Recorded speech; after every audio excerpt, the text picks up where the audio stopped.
Real ID. It was passed by Congress in 2005 and nearly 15 years later is still at the center of controversy. But it is coming to Pennsylvania and to New Jersey. So what is Real ID? Who needs to get it? And what happens if you don't?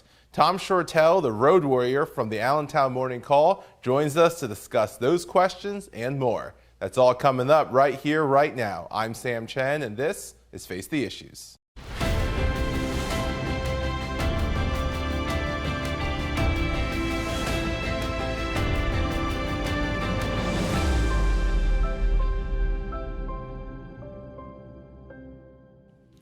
Good evening and welcome to Face the Issues. I'm your host, Sam Chen. In 2005, Congress passed a bill requiring something called Real ID.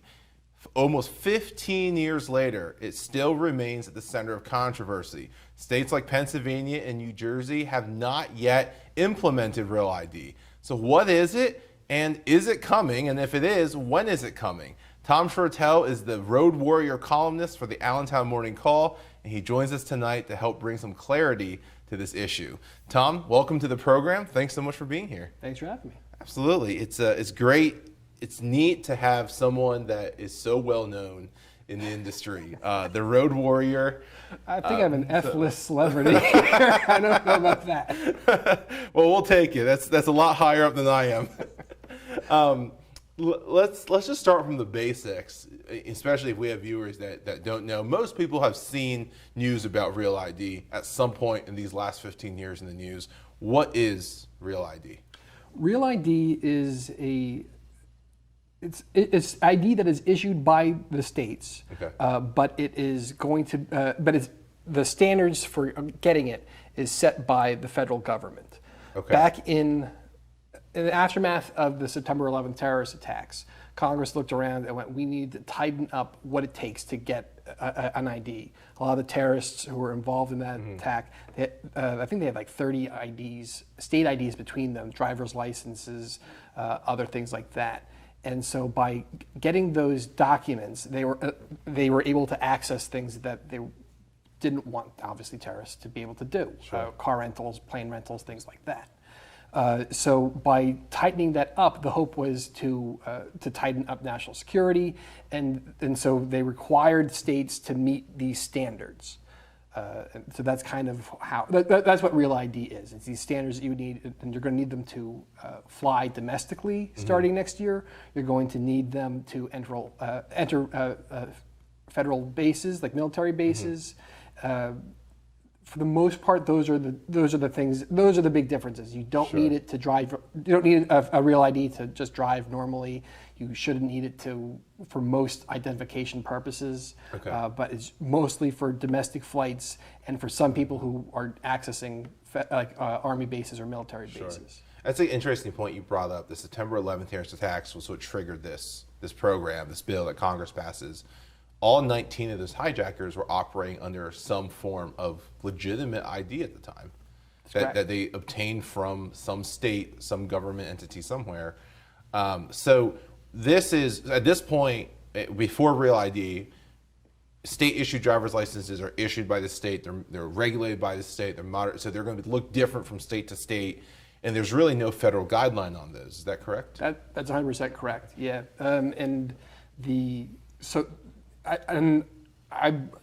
I was in high school when the September 11th attacks occurred. I think you and I are about the same. Yeah, same. And so I couldn't tell you a whole lot about what it used to be, what it took to get it before then. Sure. But all the states, different states had different methods. There really wasn't, and one of the things was that a lot of states would, I think, honor IDs from different states, right. So that if you went to rent a car in, say, Massachusetts, but you're from Hawaii, they're going to accept your Hawaii driver's license. Right. And I'm just choosing those states randomly. Sure. But I don't know if the standards to get one in Massachusetts would meet the same standards as it would in Hawaii. And certainly states are given that leeway. They're allowed to set the parameters for their states. There's no federal law dictating what it took to get a driver's license. It's entirely a state issue. Yeah. So Real ID, the big change here now is that the federal government has set down certain parameters that people have to have to get real ID. What is the biggest difference between, well, let's start, what is the purpose of real ID? Let's start there first. Why this big move? Was it just to really make it harder for the wrong people not to be able to get ID? That's the argument that the federal government made, and that's generally what people have come to accept. There really isn't any other need for that. I mean, if you think about it, driver's licenses are just that. They're to allow you to drive.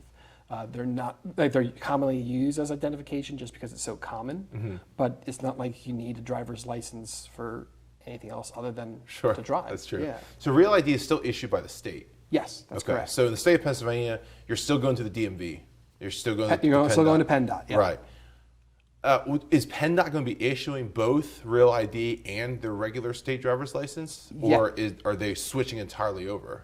No, they're going to be giving drivers in Pennsylvania the option. And a lot of states haven't done this, so it was kind of left up to individual states as to how they're going to proceed. Okay. Pennsylvania has opted to make it so that if you don't want to get real ID, you can continue to have your regular state-issued driver's license. That's what I have right now, to be perfectly honest. But if you do want the real ID, you can get it. It's $30, and I believe it's $30 extra for the first time you get a real ID. And that's on top of your renewal fee. Or if you're a first-time driver, or first time getting a Pennsylvania driver's license, you have to pay, I think it's like $35 and change or something like that. So it's altogether it'd be like $65 or $60. Okay.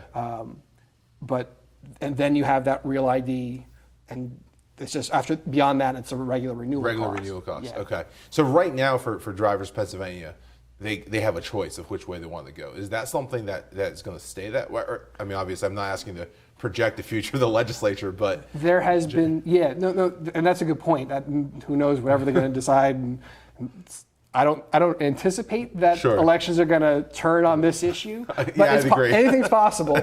But I think that it's likely that they'll continue to do that method. In like a decade from now, they could decide that everyone's going to make this switch. But as of right now, there isn't a need to.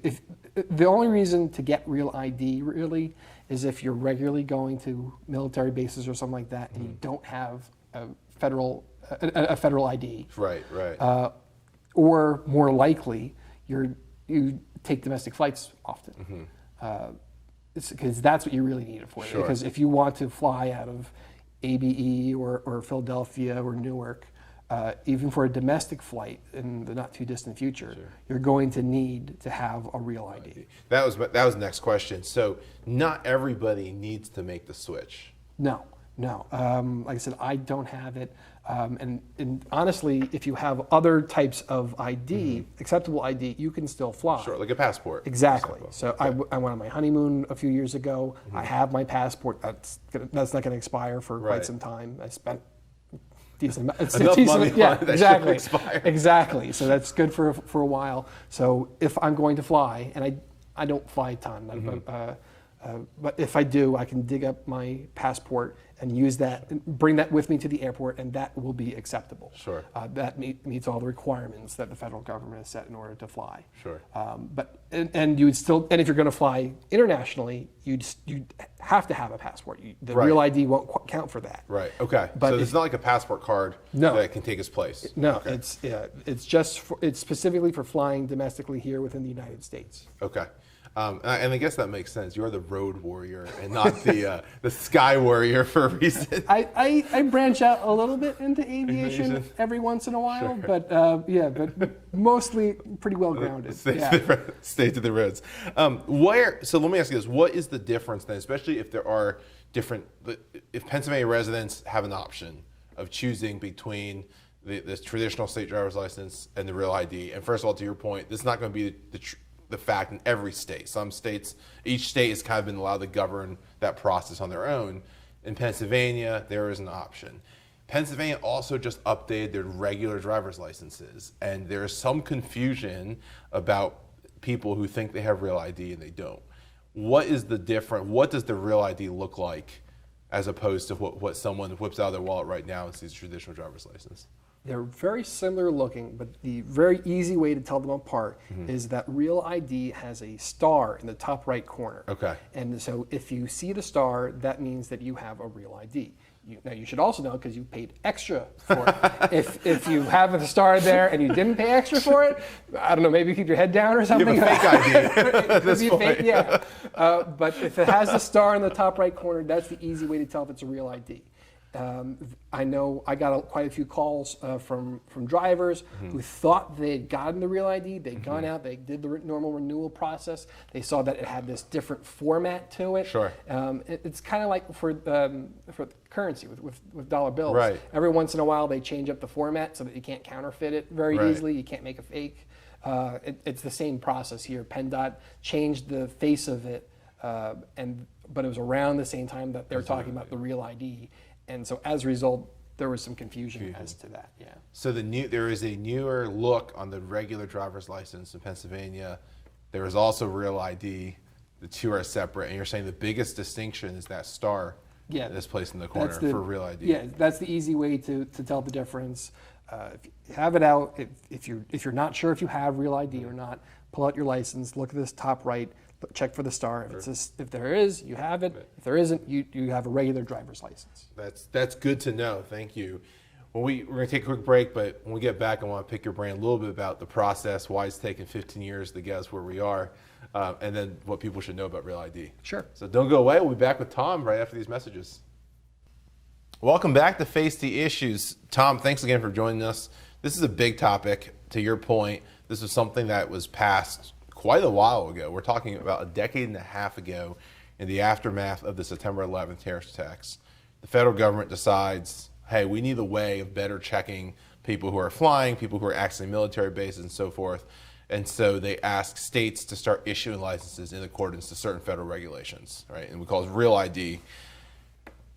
The Real ID Act passes Congress in 2005, signed into law by President Bush. We are sitting today in 2019. Yeah. And if I fly right now with a regular driver's license without Real ID, I'm still good until about next year, right? So about 15 years out before Pennsylvania actually has to come in line with Real ID.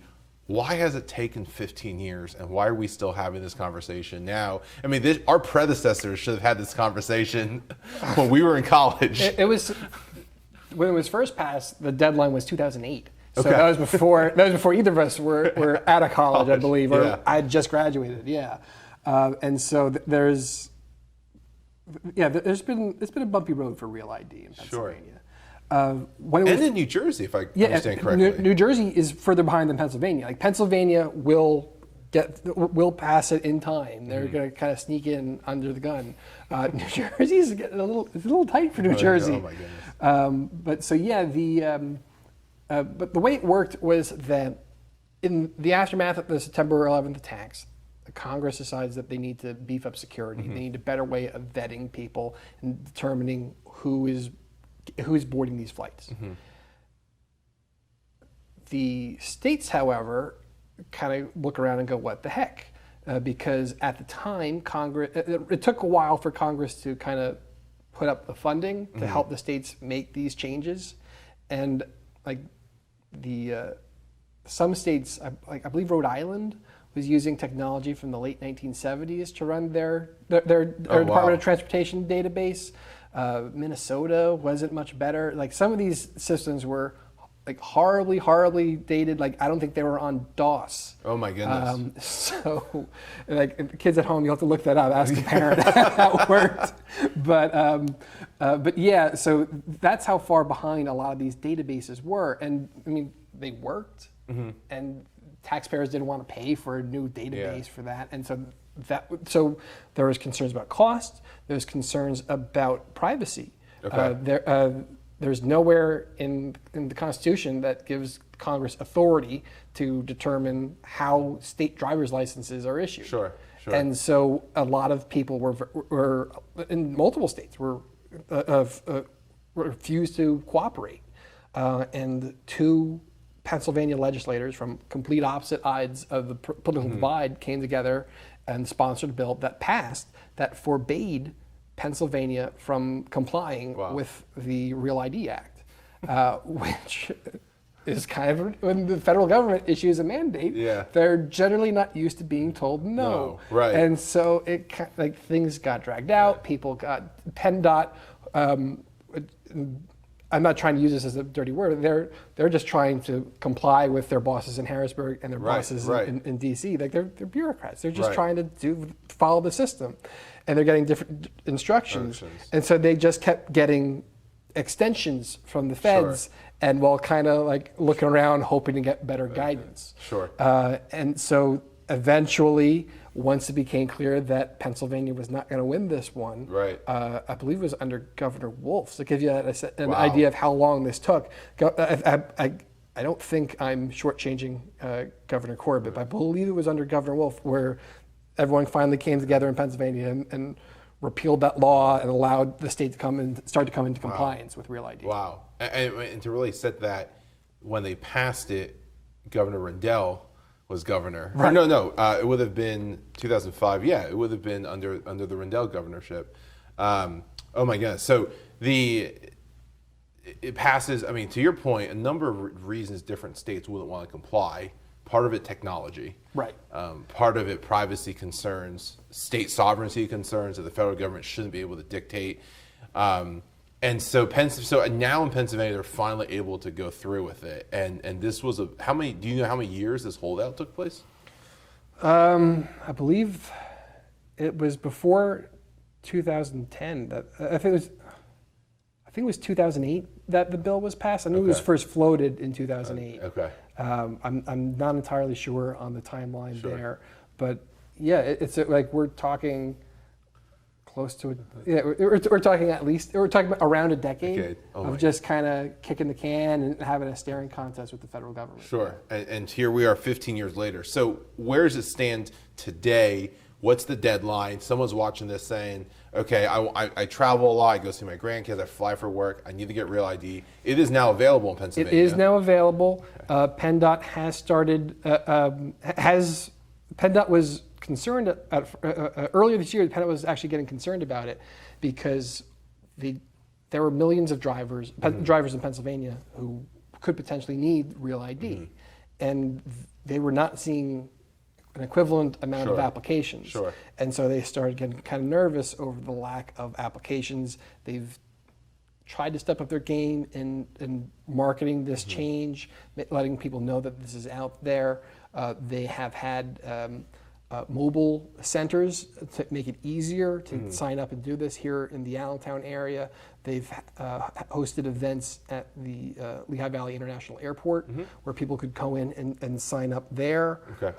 They've opened up I think they've opened up 5 extra driver's license centers across the state, one of which is in Allentown. I believe it's Allentown. It's right. It might technically be Whitehall Township. In the Lehigh Valley. Yes, right on the outskirts of Allentown.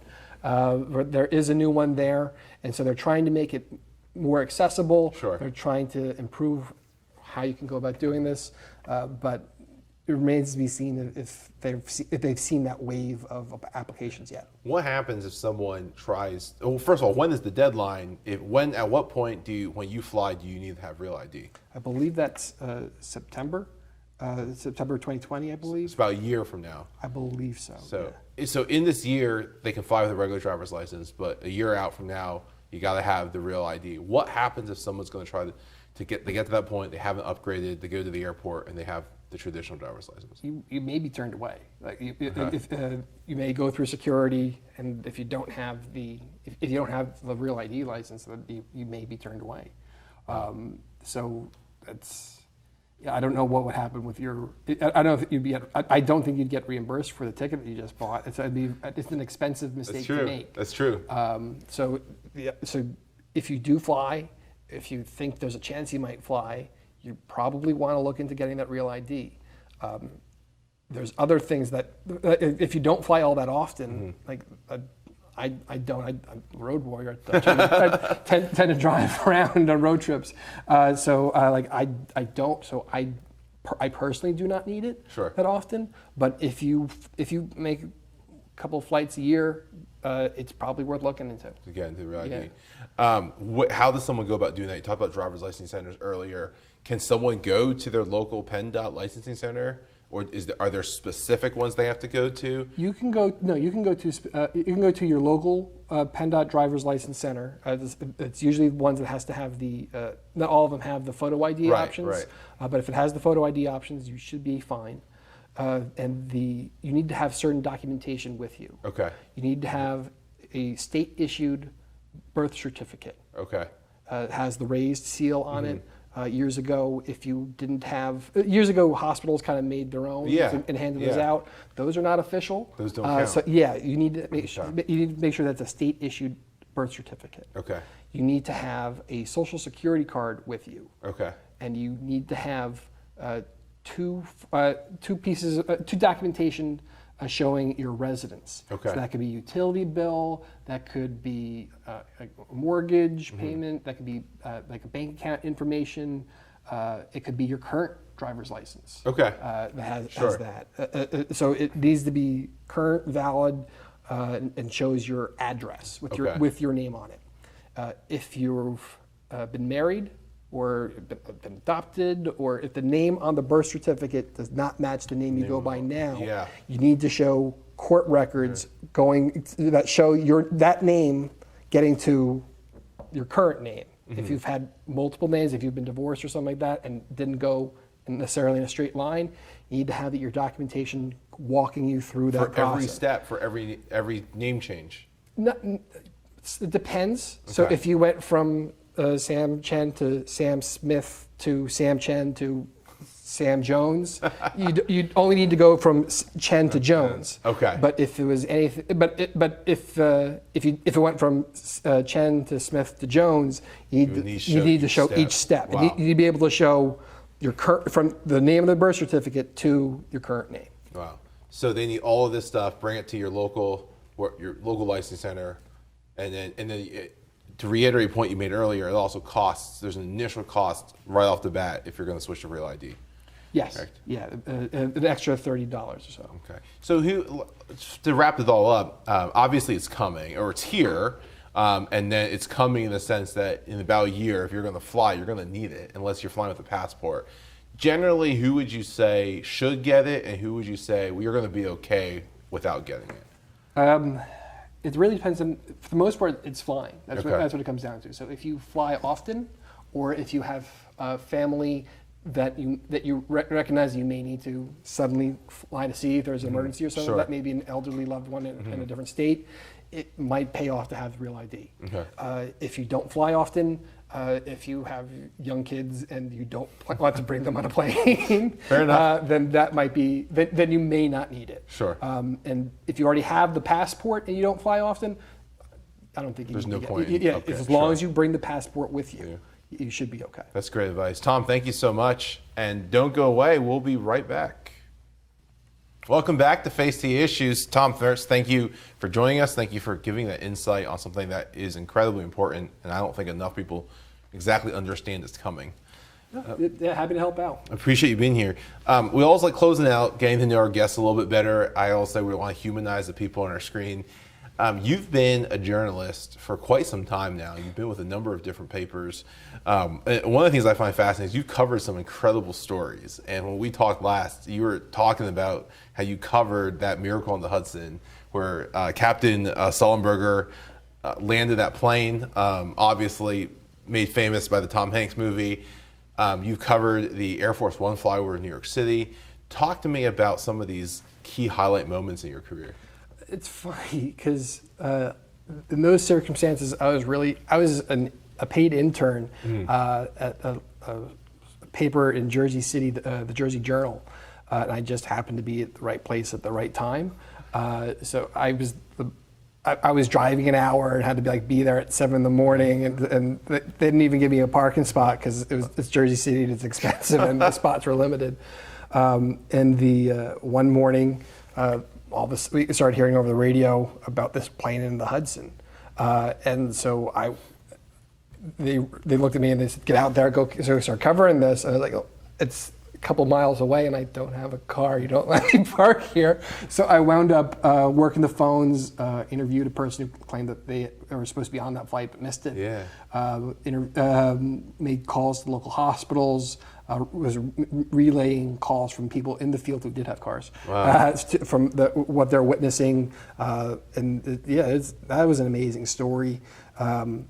Around the same time, I think it was a few months later, President Barack Obama had just been elected, and was getting these photo ops of Air Force One around these iconic spots around the country. Sure. And so they had one for the Statue of Liberty, and they didn't tell the people on the ground in Jersey City and Lower Manhattan, who are understandably a little jumpy when planes start flying super low.